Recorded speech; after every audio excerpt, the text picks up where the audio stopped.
Nu, vēršis, saturaties! Līdz aprīļa beigām būs pēdējais pārmaiņu sprādziens jūsu dzīvē. Tikko planēta Urāns atgriezās Vērša zīmē.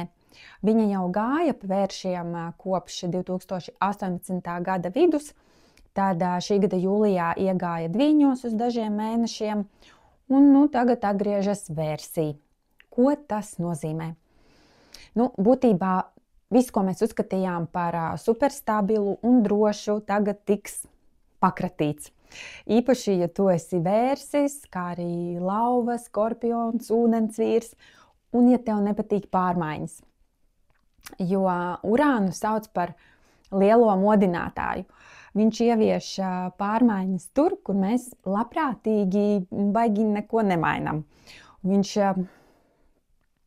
ienes mums notikumus, lai mēs beidzot risinātu visas tās lietas, kas saistītas ar naudu, drošību, pašvērtējumu, visas sāpīgās latviešu tēmas.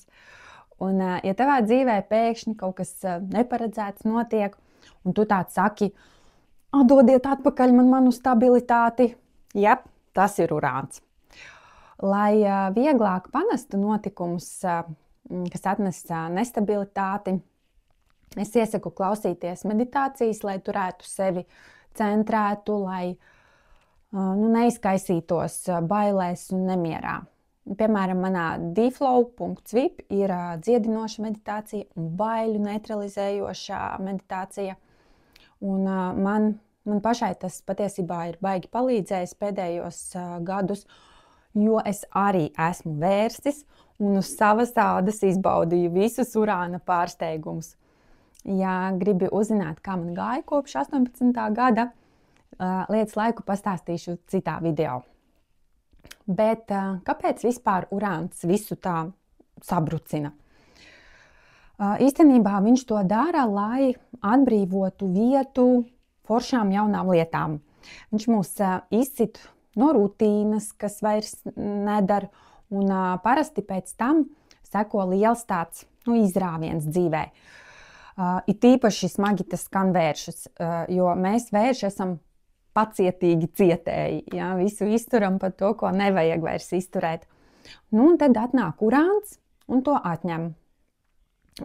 Urāns jau kopš jūlija mūs bakstīja Dvīņos par tehnoloģiju un komunikāciju sfēru. Un paskatieties, kā roboti un AI uzplauka.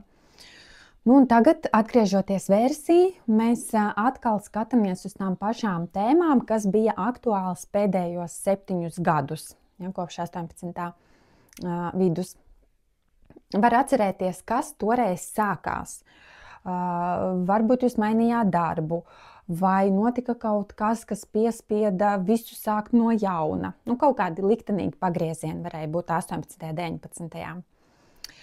Un arī tagad Urāna retrogrāds Vērsī var likt justies tā, ka normālais stāvoklis ir gone. Finanses, attiecības, veselība, tad jebkas, ko mēs uzskatām par resursu, viss var mainīties, viss var mums signalizēt, te kaut kas jāmaina ir. Tāpēc gatavojamies, esam bezbailīgi un pieņemam visas pārmaiņas ar pateicību.